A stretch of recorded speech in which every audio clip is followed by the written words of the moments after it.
All right, coaches, welcome back to the Coaches Corner. We've been blessed to have a lot of great people come on and talk about their path and what they're doing in their gym. And today is no exception. We're joined by Illinois State's head coach, Leah Johnson.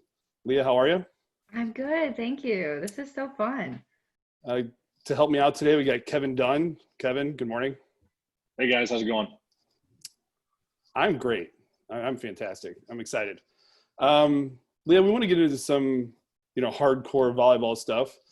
But before we get started, maybe give us a little background about your path and how you ended up at Illinois State. Yeah, so I'm originally from Missouri. So I almost put on my Cardinal shirt, but I was like, I can't, like I have to rep my school, right? But I really wanted to show some love to my fellow St. Louisans. But I grew up in Southwest Missouri. I played volleyball at the local school in town, a competitor of mine at Missouri State. And I started coaching in club down there. I didn't know I was going to coach. And then I kind of built a little small team. And as you guys know, there's a passion there. And eventually decided I wanted to coach at the college level and coached for a couple years for my alma mater, volunteered at Notre Dame before getting my first opportunity as a head coach at Southern Illinois, Edwardsville, just across the river there. And that was a phenomenal opportunity. I helped transition that program from D2 to D1 in the Ohio Valley, and then had the opportunity then to go to Illinois State. So I've been here going into my fourth season. And I think we've had some decent success. So I like what we're doing. I got to keep getting better. Yeah, I think that's kind of where we want to go next. And, talking about, it's been an unprecedented time with the pandemic, and hopefully we're coming out of it. Yeah. I know you guys are going to start getting back to normal here a little bit. You mentioned before you came on, you got some athletes coming in today. I think this is a two-part thing. One, the whole reason we're doing these types of things is so our coaches can get better, without being together, without being on the court. How have you thought about your improvement over this time, and also how are you dealing with the volleyball program? Yeah, it's interesting. It's funny. So, okay, right when COVID hits, or at least when we acknowledge that it hits, right, to whomever's opinion that can be, we go into lockdown, and your initial reaction, I think, even as a coach, but just as a human, is how do I make use of this time? Because you don't realize how long it's going to be on the front end. Of course, it's such an unknown. And Illinois in particular has been locked down even longer. But for me, I wanted to really dive into some areas that I don't spend a lot of time in. And I found out really quickly as a stay-at-home working mom, I was not able to do that. So it was challenging, and I had to reset what my priority was, where my assistant coaches are all picking one big goal and they're spending time studying it. They're joining webinars. They're doing much what we're doing here.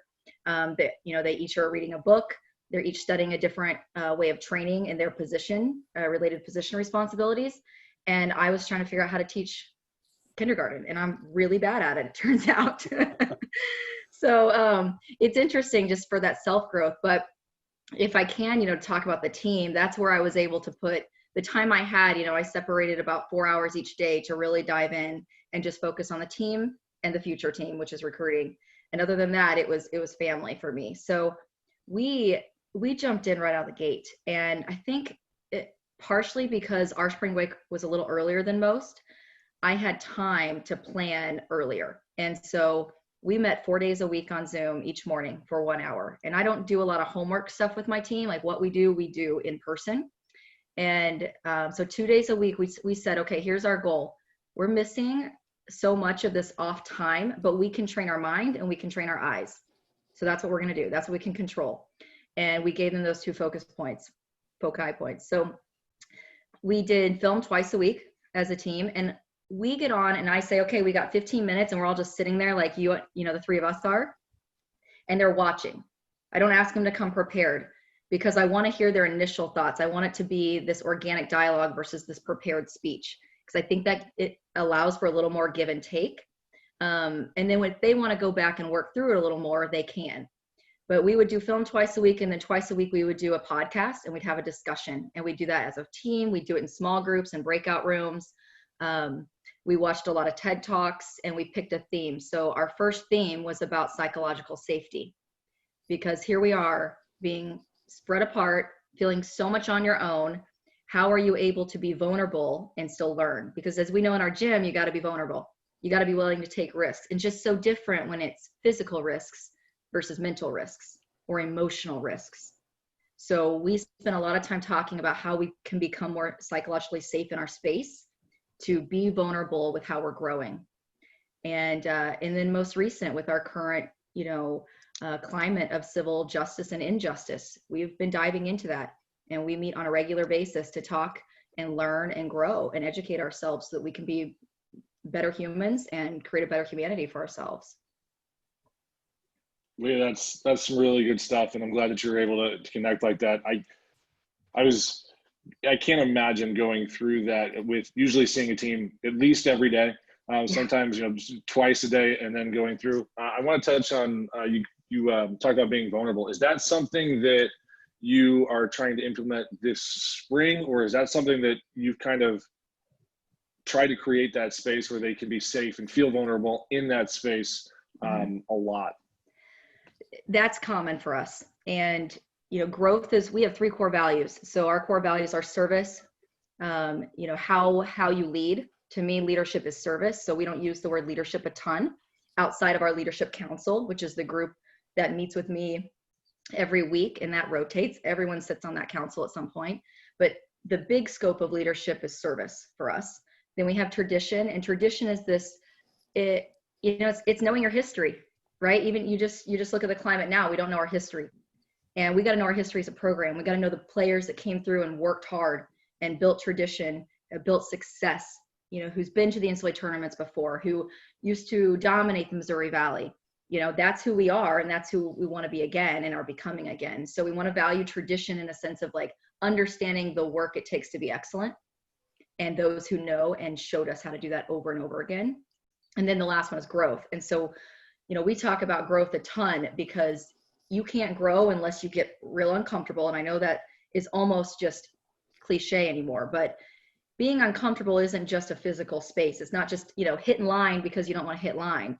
It's this headspace of, are you in a space of judgment, or are you vulnerable and to be able to say like, okay, I did that, I'm aware of it, but I'm not going to judge myself for it, right? It's an awareness versus a judgment. And so if you can't get to a space, and I'll tell you, there are players from freshman to senior and that struggle differently with this in their space of vulnerability. But we decided this spring, we're going to say the word vulnerability more. We're going to try to name it a little more often versus, be fearless, take risks. Like courage, you don't need courage when things are easy, right? Like courage comes from being a place where you feel like nervous, you feel vulnerable, you feel exposed. So let's expose ourselves. Did we feel vulnerable today? Then did we find the courage and the self-confidence to take the risk? Whether it's what we're reading, what we're learning, how we're listening. So it has been permanent in the program, but I think you can always continue to reshape the way you communicate and message the things that are valuable to you. So that's kind of what we've been doing. And our slogan this season before we went into COVID was Dare to Lead, starting spring 2020, going next fall. And so part of what propelled us was, how are we going to dare to lead right now?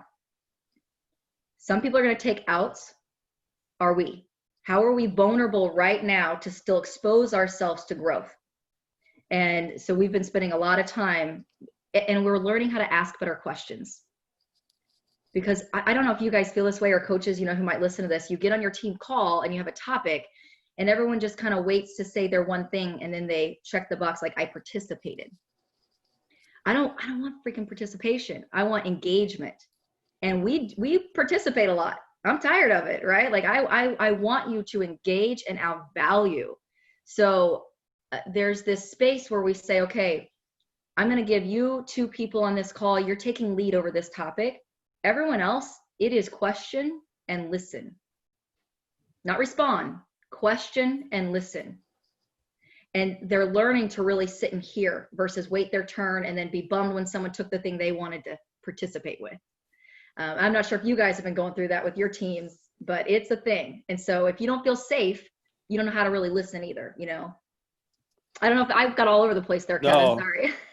that is so it's amazing. So many things you just said are things that we've really, really been talking about as a staff. Yeah. The last couple months, and you brought up core values, and it's something that we've really been working hard on defining.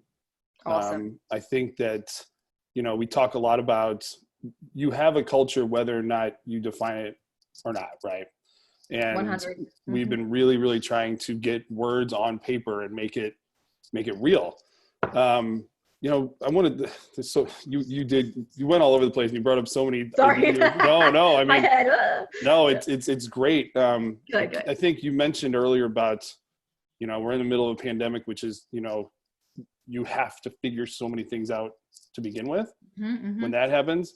And then we get hit with, a cultural event, a cultural problem in our society that got magnified with, the killing of George Floyd and so on. How did you guys deal with that? I mean, I don't want to make it too simple, but as a group, because we're going through that too, 100%. and we're trying to figure out how to deal with it, and we're going to be reaching out to families. How did you guys deal with that as a team? I'm going to say delicately, but it wasn't delicate. It was immediate.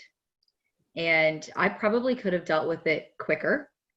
So the first thing, and I will say this as coaches, I think you should be reading something all the time. And I think you should be reading something outside of your field. And because we have to be better critical thinkers. And I wasn't. And I'll tell you, just to be really candid, this is not a space I've spent enough time reading. I believe I'm someone who values humanity, and I recognize, and I'll say respectfully in this room, as a woman, having gone through gender bias issues, having felt oppressed in certain situations or certain rooms, having, and I know you guys value women in the way you coach and the way you interact with them. I've seen that in your club, and I think it's phenomenal, and so but here I step back in this situation, it's like, I'm all up to speed with that, but what if I were a Black woman?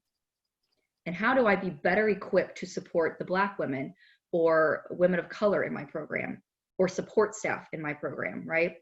And it hit me like a bucket of shame pouring down on me. And I had to really quick get through my shame so that then I could become the support role. But you got to live in that shame. I'm probably on a different platform conversation here, so you feel free to steer me back, but I think you have to deal with your own shame or your own growth, and everyone's going to be on this spectrum of anti-racist growth, at all points in your life. Like, I'm so different now than I was 5 years ago, 10 years ago, etc. And so I would say immediately, as a coach, pick up a book and start reading. I started reading How to Be an Anti-Racist by Dr. Kendi, who runs an anti-racist foundation, and now I think he just started with another university, so I don't want to misspeak, but that has been phenomenal for me. So one, start with you would be from this white woman's perspective, okay? But the second thing I would say, talking to your team, it was interesting. The very first time I mentioned it, I said, okay, this was within 48, 72 hours of George Floyd's murder. And I said, I'm not coming to you guys in a good place. Like, I was really struggling. And I thought, who am I to be feeling this way? But I felt responsible in a sense in my one little niche of the world. And I asked how everyone was doing, and you could tell everyone was still processing hardcore and didn't even know what to say. And that was my trigger. We don't know what to say, and we don't know how to say it. That's where we got to start. We got to figure out how to understand what we're trying to say, and how to say it in a space after. And here's the beauty. We had been talking about psychological safety for 6 weeks, and I'm like, thank goodness. And so I brought that back to this idea that we're going to grow, and we're going to grow as a whole person all the time. And so we watched, I shared with them a talk by Brene Brown. I shared with them an interview, Brene Brown being a leading social work counselor I think she's phenomenal. She does a lot about vulnerability. Her Dare to Lead book is where I kind of borrowed the idea of Dare to Lead for our team. And each year we pick a book to read as a team. And I haven't chosen a book. I wanted to find, that book's pretty deep, like pretty heavy, I guess, inside. Like that'd be hard to read in preseason. So I was like, I don't know if we can go there, but so we started with just watching some stuff, and we use Flipgrid. I don't know if you guys have heard of this. It's kind of like a private social media app, but it's for education. So it's for teachers, and they can record their responses. And so I would give them a TED talk about someone talking about anti-racism or white privilege or whatever the conversation I thought needed to go. And then they would post their remarks. So in this situation, it wasn't this question answer, because we're all so exposed right now to our own ignorance. And it was more, what stood out to you? What resonated with you? Where did you pause and have to really think? And all of those places are good. There was no wrong place. There wasn't one thing you skipped over or should have meant more to you. It's all good. And then we would say, okay, because you can go on and even like visually respond to your teammate. And each time we did that, once or twice a week, I would say, okay, this time you're going to respond to everyone with an even, like if you wear an even jersey number, you respond to everyone with an even jersey number. So it was very, mixed, and you had to give comments or recognize and acknowledge what they said, and try not to give your own opinion, but to acknowledge that you heard them. Just practice that listening, because right now we need more listening. We need more listening about what someone else is walking. And even if that walk is just walking through, your own role. And our team right now is talking a lot about voting, because we're of the voting age. And they said, and the NCAA came out and said they're going to give make a required day off for student athletes to vote, which is awesome. And in our team, and this isn't like a good job, but we had decided that, you know what, this is too big. It's gonna be a voluntary day. I won't even go to the gym. It's just gonna be an open gym day if you want it. Because it's in the middle of our season and it's right before postseason. So it's kind of that scary time where it's like, do we really take a day off? But yeah, we freaking do, because this matters. And if you don't demonstrate that over and over with how you act and the choices you make as you lead a program, where do they value it in their life otherwise? And then where do they stand up for it if they're the person who has the position of power to make that choice, right? So I think that's some of the modeling things we're trying to work on too. I know I'm not giving you great stuff, but it's like, I'm learning it as I go. And then a lot of one-on-one conversations. I would encourage coaches, because some of my players wanted to work through their thoughts before they were working through their thoughts in front of their peers, who they either don't want to offend or feel like they don't know as much as, like giving them that space to hear that it's okay to say that, and that you're going to have their back. So that's what we've been doing. It's not perfect. I'm doing it through my lens.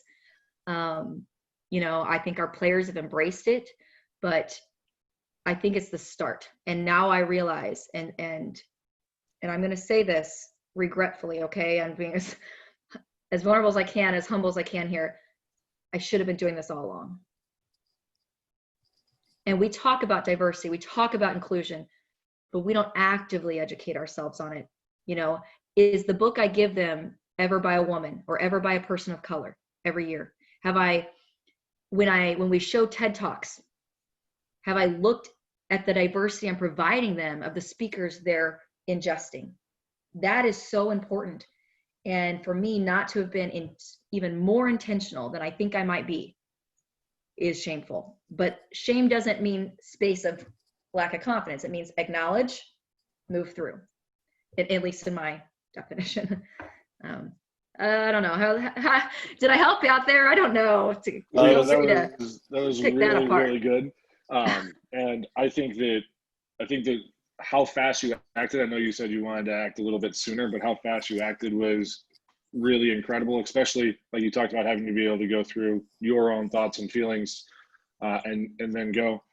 Did you see a lot of growth from the athletes from the start of that process to kind of now? And I know it hasn't been that long, but I think that any topic that is difficult to talk about, and this is very difficult to talk about, and can be uncomfortable, but those are the times you talked about earlier, uncomfortability leads to growth. So there's great opportunities to grow a lot during something like this.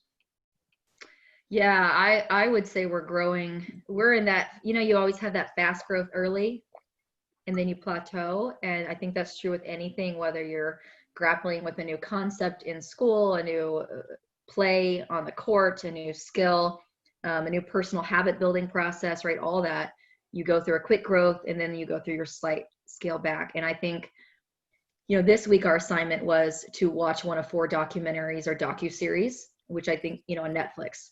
Simple, sounds easy. Everyone's probably already doing it on their own, but then they have to go in their groups and talk about it. And what I'm seeing is they are allowing themselves to be more vulnerable. And that's the growth that we're getting out of this. Granted, I want to flip and say they're also becoming more educated about the issue. That to me is the most important growth, but their personal vulnerability through it, I think, is going to help them exercise that knowledge base, right? So they're both important to me, but I know society-wide, like they need to understand better. And, there's that place where I'm seeing, our athletes of color on our team finding their voice to speak up more and say, like, this was a microaggression that I wasn't able to tell you about before. And another player saying, I am so sorry.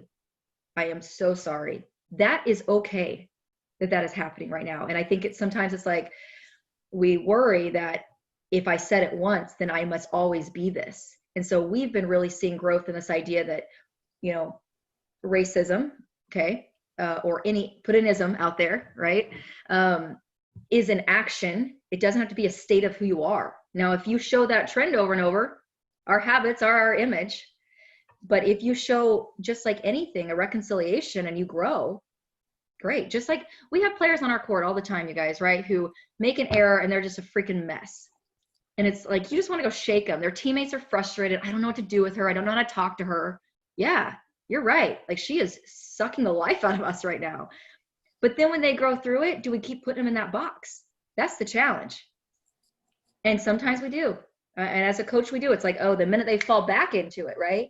But if they've grown through it, do we praise them for it? And then do we see them where they are now? Or do we keep putting them back where they were? And that's what we're doing.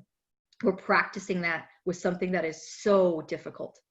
We're practicing that because every human deserves growth. They deserve to be acknowledged for growth and see where they are now. And it's freaking hard, you guys. That's like marriage 101. Shoot, I'm barely making it, Well, I think what you guys are doing is phenomenal. And I think, the beauty of the college program, which, we've all been involved with at some point in our lives, is just it's cliche, right? But it's a family, right? And and we really struggled with, just, is our platform, is that where we should be going? Should we be addressing these issues? And thankfully we said yes. Good. We should be addressing these issues. And I'm so happy to hear that, what you guys are doing and how you're going about it, because I think it's amazing. And I'll tell you, we talk all the time about what clubs are preparing athletes for the next level. Mm-hmm. This is preparing them for the next level. And I'm sorry, right off the top of my head, I don't know the diversity of your club right now. And any given team is probably different, right? Or age group. When someone enters the club because of access, because of awareness, because of it just seeming available and resourceful to them. And I am talking about all underserved communities. I'm not talking about a race here, okay? And I think that is, when I think about it right now, thinking I should be doing more, how appreciative I would be for those who came in more prepared. And so there's always a platform for humanity, in my opinion. So I'm so glad to hear you guys are doing that. And it doesn't have to be the same way, but the leaders need to model that this conversation adds value for everyone, but most specifically those who are marginalized. Yeah, and I think you brought up a good point. I think one of the biggest struggles outside of the physical demands of being a college athlete is teenagers, high school kids, whatever, going into a college environment and being able to deal with the culture of a college program. The culture of a club program. And we do our best to prepare them because we have so many coaches and staff members that have collegiate experience. We do our best to prepare them for that. Yeah. But, in a pay-to-play society, it's really hard to get them to be prepared for that collegiate culture. Oh my gosh, yeah. And I think I kind of want to move on to that and For you know, sure. I don't want to dismiss anything that's going on, but I think, you know, one of the challenges that you're going to have is getting back in the gym, and you know, you don't want to separate these things, Yeah. but you have to switch gears, right? We got to You win do. we got to win volleyball games. We got to get ready Right. for a conference season that's going to be very demanding. And honestly, you know, I don't mean to interject there, Cary. But It does feel like a separation. So we're trying to figure out not making it that, but making it like this has made us stronger, because the better you understand your family, the better your family can win together, can compete together, can grind together, can struggle together. So this is part of that, just understanding. That's why we do a book club every preseason, because it helps people communicate who they are through a space that isn't about playing time. So that when it comes down to playing time, you get each other a little better, and you know, you can root for that person better. So yeah, let's jump into that, because it's a unique transition. I think that's exactly where I want to go. And in a in a normal world, which I know that term no longer exists. Yeah. You know, in a normal environment, what are you doing, whether it's in the spring or in the preseason, and even throughout the season, to create a competitive culture that's healthy and productive? Yeah. Wow. Okay. So there's a lot. Yeah. There's a lot of things. So let me kind of take one route, and then, you know, you can ask a follow-up, please. So one, I think it is culture building, and I'm not going to stay on this. I'll go into another area of it. But if your values, if you've said them, I really believe you need to be messaging them in everything you do. So we talk about service, for example, and in our program, in practice, it'll be in the middle of practice, and I'll say, how are you serving your team right now? How are you serving them through how hard you're working? How are you serving them? How are you serving your position by how hard you're competing against one another? Because we will only be as good as the competition in here. If I feel I've recruited the 4 best outsides in our league, then the competition, the outside battle, better be the most heated in this gym. And you're not serving one another if it's not. And so again, I use service, not compete. Because to serve our team, you compete hard. Same thing with, let's acknowledge our growth today. How did you grow? Who did you see grow today? And we talk a lot about, I don't think we give enough compliments. I do not think as women in particular, we give enough compliments. Okay. And I try not to genderize things, if that's a word. But there's this idea. And again, it comes back to the space that we're dealing with right now in society, that the minute you light someone, you shine a light on someone else, yours dims. That is false. It is inherently false. And so we're trying to create this space where if I light her, our light gets brighter, not mine gets dimmer, and teaching them that idea. And so we use a term called compete with love. We have a philosophy in our gym called train to peak. And this is how we build our practices. And I think when you talk about competition, you have to differentiate for your players. And I know I'm talking from a longer term planning structure. I get it. It's different with the club, but you know, we play on the weekend too. So there's some commonalities there, but there has to be a space where they know they aren't competing, they're learning. And there has to be a space where they know they are competing. But what I always remind them is, are you competing to be the best learner in the gym? Because ultimately that's going to help you outcompete your opponent. Are you competing to be the best learner? Learning how to grow. It is a skill. You know, it just isn't natural. You have to learn how to grow. So the compete with love idea. So we have a drill, the way we structure our practice, you know, is you got your learning, your growth area, and your compete area, every practice. And the drills within there change. But in our in our compete area, it might be an outside hitter tournament, for example, but it is compete with love today. And so you should be competing so hard because you love the person across the net. That idea, that's serving them. And we're going to scoreboard it. It gets written down. It gets ranked. You know who the best outside was today in practice.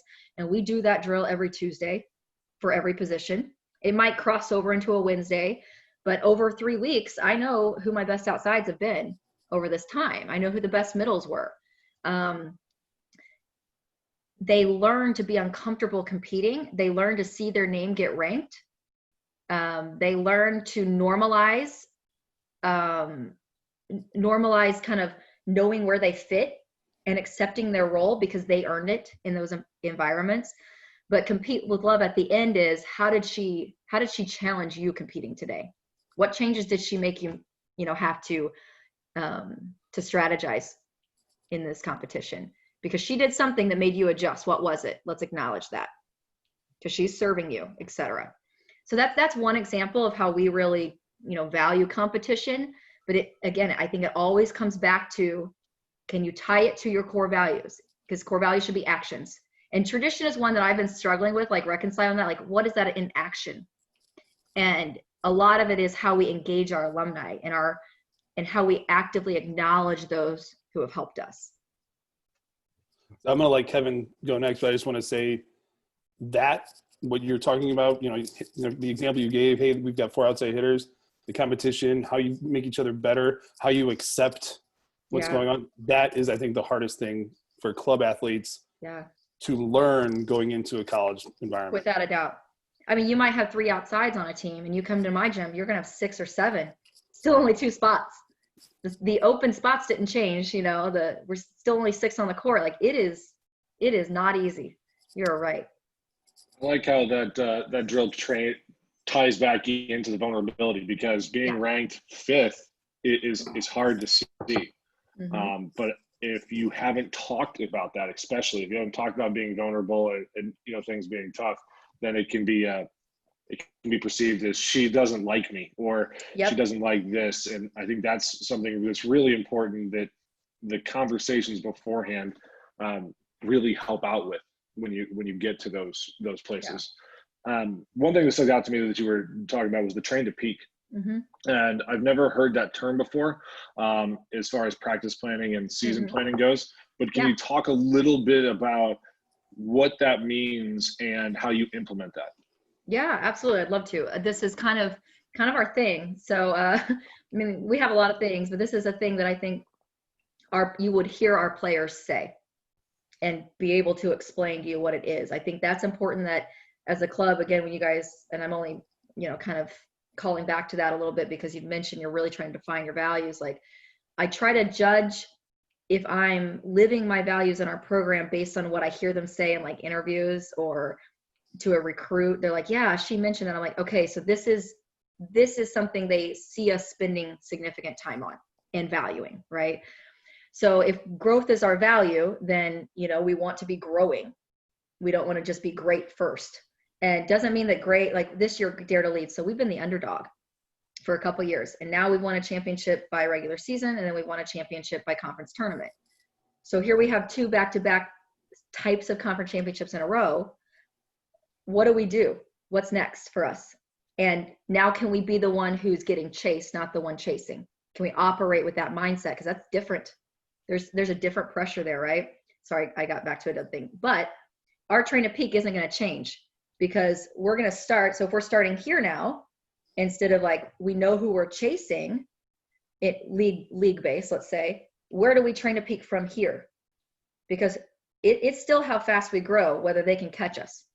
And so how we structure it is, each player gets this. We even, with incomers, for example, our freshman has a freshman plan, and we say all the time, we win with our strengths. We will win with our strengths, but we will work on our weaknesses. But when it's game time, you better know what you're good at. You better know what your X factor is. What's everyone writing on that scout report? Just because they wrote it doesn't mean you still won't beat them with it. Letting them be confident in that. Like, I don't care, I only hit cross court. I hit cross court every game because no one stopped me yet. So I'm going to keep hitting cross court, and say, like, let them be proud of that, in my opinion. Okay. So the train to peak idea, we start each week. Let me kind of even give you just a week, and then we can take it to the year. On Monday, we meet as a team. I never meet with my team after a match. I do a quick huddle on the court, and it's more like, okay, remember, we don't take this win to tomorrow's match, and we don't take this loss to tomorrow's match. This match is just over, period. Done. Get on the bus in 20. See ya. That's it. That's what we do, and we don't reconcile anything until Monday, because I just want their heads to be consistent. So then on Monday, we have our team meeting, and we break it down by like 4 quads, okay, review. So we review the match before. What were the couple highlights? What were a couple lowlights for us? Then we do what's next. So that would be a quick hit of future opponents. So maybe it's like this team runs the slide a lot, or they run an overload offense. So we're going to see some of that in our defensive segments of practice to defend. Okay. Or it's, we need to swing line against this team. Okay. Then we go into our growth, and then we have action steps. Our growth column is going to say the 3 takeaways. Okay. We're going to work on our pins hitting line, or work line and attacking line as a team, defending the slide as a team, and whatever our thing was. Like maybe it's passing out of zone 1, because let's be honest, that always sucks. So we're going to pass out of zone 1. Okay. And then we go into actions, and that's how it's broken out by position. So like lefts, you specifically we're going to highlight, slide footwork, blocking footwork. Middles, you're going to be hitting a lot of slides this week because we want to challenge our lefts. So keep that in mind in your competitions, that we want you trying to push that set a lot. So we see it more, setters, for example, defending the sharp, or just taking more court, being more engaged defensive longer, because we're going to see more offense from that side of the court coming cross court, whatever it might be. Okay. I'm ad-libbing here, so stay with me. So that's Monday. But the end of that session, I'm going to show them all their best plays from the weekend before. How are we winning, you guys? Here it is. Here's all of our perfect passes. Here's all of our kills. Like if we felt like we had a really good first ball side out game, we're just going to look at this. And I will audible it. So I'll be like, 3 pass from Meyer, set to the slide, crush down the line, point Redbirds. And I do it the whole time. Because some of them hear the game, some of them are seeing the game, some of them are feeling the game. So everything has multiple ways of learning when we're watching that. And that might be 5 minutes. But I will say that we call it, audible call it and watch it. And then sometimes they'll be like cheering, you know what I mean? And it's in the locker room, and it could be a game we lost, but they're fired up to see themselves be great. So we watch that, and then we go on the court. Actually, then they go to the weight room, then we go on the court. But I'll give them the preview of what practice looks like. So then on Monday, and here's where I was kind of talking about that space to like learn and be vulnerable. Monday, we call our Train Ugly Day, and I get that from Trevor Reagan. If you guys haven't looked into him, he's first notch, and I'm sure most of you have. But so Train Ugly is Monday. And Monday is going to be a lot of small group stuff. This is where I tell the team, Monday, if we corner up at the end of practice and you are just like, ugh, man, we had a great practice. That's what Monday should feel like. It should feel gross, because you really got in there with whatever those 3 growth action goals were. Okay. We probably don't compete a lot on Monday. We might do 1 6-on-6. We might do one, like what we call a team effort drill. Okay, but we're going to just kind of with it. Tuesday, we're going to put it into some combo drill stuff. We should be feeling a little better. Wednesday, we're going to be competing with it. So whatever those 3 factors are, that's going to be the main drills, Wednesday and Thursday. And the idea is that they were allowed to really suck. Then they were reminded that they really took the risk. So today they should feel a little more confident to go for it in scrimmage-like situations. And then by Wednesday, Thursday, they're like, okay, go get it. Let's see where you're at. Let's measure yourself. Because by Friday, the game's on the line. Are you ready? Did you give yourself that growth phase? So that's our train to peak idea, that we phase the same learning concept into an entire week's practice, but they know when they get to be really bad at it, and then they know when they're being measured for playing time with it. I don't know if that's making sense at all. So that's in a week. Then we layer, and we call it layering. So that's week 1. We've got our goals for week 1. Okay, week 2, we're going to carry this in, or we're going to add a new one. But I always use the word layering because I like to harken back to what we've done. Not like, okay, we're working on this now. No, we're adding this now. We are layering this on top of what we've done the last 2 weeks. And if this all ever falls off, I'm going to come back to it. And then we layer and layer and layer. And so now we're peaking. Can I keep going? Absolutely. Okay. Yeah. I don't know if this is no, okay, it's great. The other thing we do, so that's kind of a week, but how we break down a practice. We do something at the beginning of practice. When I talk about win with our strengths, we call it confidence contacts. So our first 2 to 3 drills are the same drills every day, but maybe a slightly different focus. And they may not be our best skills, but we all know that we need to serve and pass well. So that's kind of what it is. And then we usually have another one in there, which is like a positional shot chart drill, where you're just going to work on your best shots or work on your best swings. And you're going to feel really good about it, because if our middle hits the 31 better than anyone in the conference, I don't want her to forget that that's her best set, because that's still how we're going to win. They still have to stop her doing that, but we're layering on things in case they do. So confidence contacts, we're going to work on serve and pass every day, and one other like offensive concept. Then we're going to do a team effort drill. So that's like a co-op drill or something that just sets the standard. And I say to them all the time, okay, this drill, this is what I know what standard you're at today. Not what rule I told you had to play at, not how hard I'm telling you. This is where you tell us where you're at today. And I'm going to be honest, some days I suck. And I'm like, okay, in my head, I'm like, okay, they're not there. So it makes me think, let's scale back a little bit, because it could be this, they're like overwhelmed in school. Because if you know your team, they're not wanting to perform most often. Or if they're really checked out, cue to me, I'm going to check in one-on-one with leadership at the end. Or this position or this person. I'm not mad at her. Something else is usually going on. Almost always. So it's more about feedback, not judgment.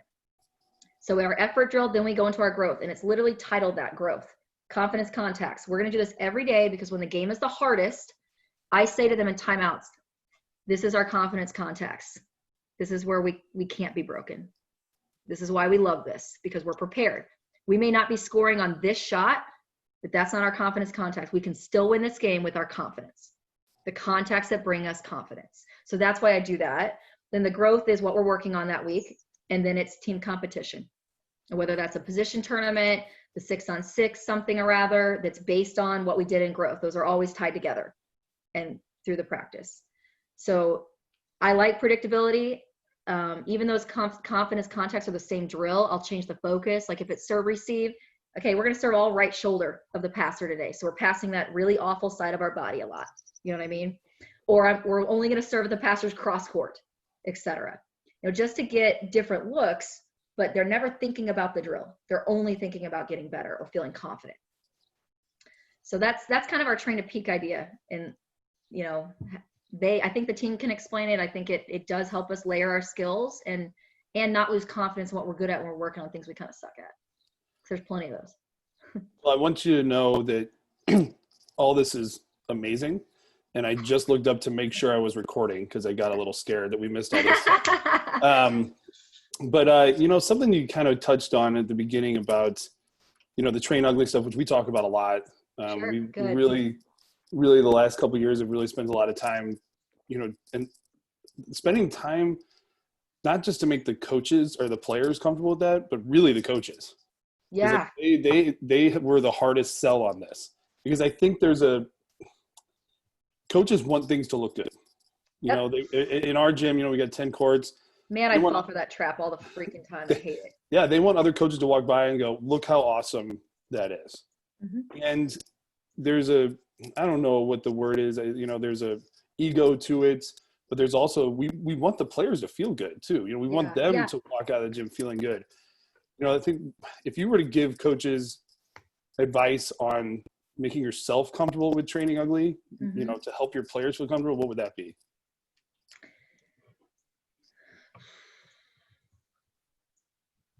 Must be a really good question. That is a good question.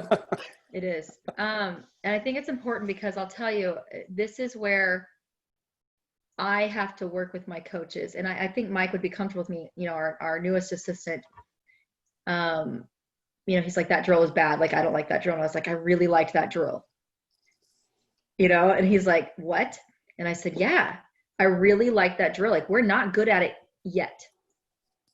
So I think my suggestion would be, can you add yet onto something? If the drill itself sucked, like, I will write a drill and it is literally just too confused. Like, they're worried about the drill and not the skill. Not a good drill. Not a good drill. And I would say, don't change your drills very often. But if we do decide to implement something new, or we progress something and it is really bad, I will say out loud, okay, we're in the train ugly phase. I just say it. I will say it to my team. I will say it to my staff. They're like, we were not good today. Yeah, we were really training ugly today. There's value there. And you have to, I've won plenty of ugly volleyball games. You know what I mean? Like, oh God, we are bleh, but we still got to figure out how to beat X team. Okay. And teams make you play ugly, right? Because their style's different than yours. And all of a sudden you're in this dig fest and it's all out of system. And it's like, we gotta be ugly here. So I guess to coaches, I would say, can you start adding the word yet to your statement? Like, you know, this drill wasn't good yet, or they're just not really good at this yet. So I know that I'm oversimplifying this, but that was something that helped me help him. And it didn't take, it's not like it took long for him to get that, but it was, my gym is very different than the gym he came from at Pitt. And his voice in it was different. That's growth. So he was in this learning phase where he had to understand too, and that I still wanted him to compliment the players during that exercise. You know, in my head, it's like, okay, but would X Sweet 16 team be doing this drill better? Yeah, probably. They're in the Sweet 16. Okay. And until we are getting there, until we are executing this drill like that, or like what I have in my head, we won't be there. You know, and I think we skip that space of like, we need to look bad more, want to look bad more. Make your drill hard enough that it looks bad, but it can't be bad. Here's where you have to step back as a coach. It can't be bad because your drill setup is poor. And I do that. I have to like, ugh. So after our first 3 weeks of practice first 3 practices in preseason, the goal of practice, learn practice, not learn volleyball. Learn practice. This is how practice is going to run. This is what this is what confidence contacts is. Here are the 3 drills we're going to focus on. I don't care what you look like today. I don't want you to even worry about being a good passer. Granted, I don't want you to serve the ball in the net the whole time, but if you do, I'm not going to say anything. Okay? But we're just going to learn practice, because the less time we spend learning practice, the more I can actually judge the value of our play. You know, the faster, the better we're going to get. So I would maybe start asking that question of myself. Was it my drill, or was it our skill? And is it just, we're not good enough yet? I don't know. I didn't answer that very well. No, that was great. And I just have one follow-up question to that. Yeah. You know, I think you touched on feedback and giving positive feedback during an ugly drill.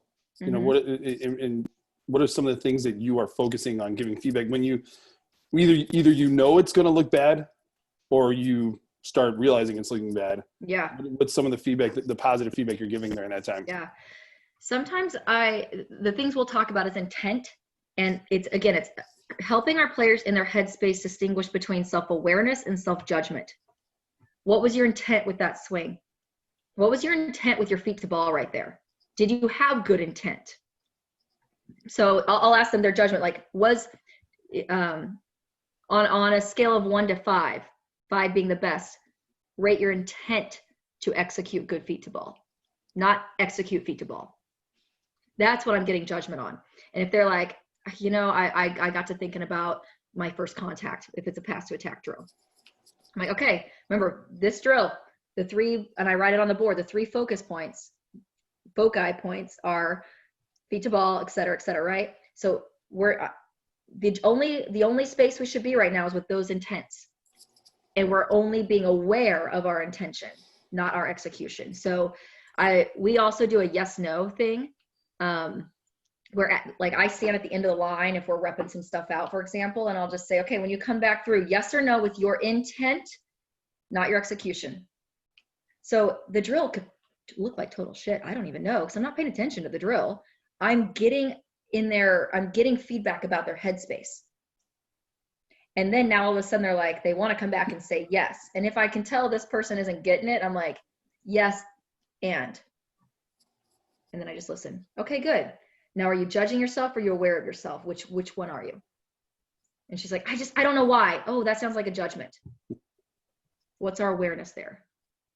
Just tell me what happened and let's go to the next rep. And that's that mental game that you have to learn, because you got to separate that in live play when the point matters. You know, why can't I score on this blocker? Why can't I, get past the libero? why, when you're like, why can't that tone, that space, like that's judgment. That's not awareness. Like awareness. I'm not hitting past the libero, and I need to, and I will. My intent will be, like, fill in the blank. We just stop at judgment. So I don't even know. I don't even know. That was awesome. Intent and purpose are two of my favorite things. Is I'm okay with kids being wrong and not executing, but you have to have a goal in mind of what you were trying to do. Some purpose of do it with a purpose, and if it's wrong, hey, we'll get better at it. But if you're just out there thinking about butterflies or whatever it is, then you're never going to get there. That was fantastic. I find a lot of freshmen, in particular attackers, I'm like, hey, why were you swinging there? And they're like, where did I hit it? I'm like, oh, okay, yep. Now we're aware. Good. Next ball, you know. Well, Leah, this has been amazing. I think we didn't even get to real volleyball stuff, which I think is fine. Sorry.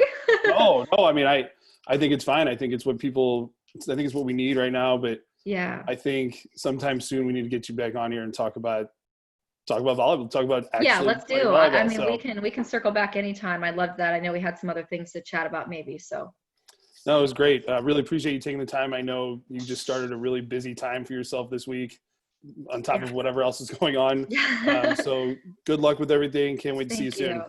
Yeah, I appreciate you guys. Love what you're doing, and best of luck to you and all your coaches. And anytime anyone wants to reach out one-on-one, by all means, I'll be as transparent as I can. I appreciate it so much. And I'm excited to learn something along the way too. Amazing. Thanks a lot, Leah. Good to see you. Thank you. Okay. Bye, you guys.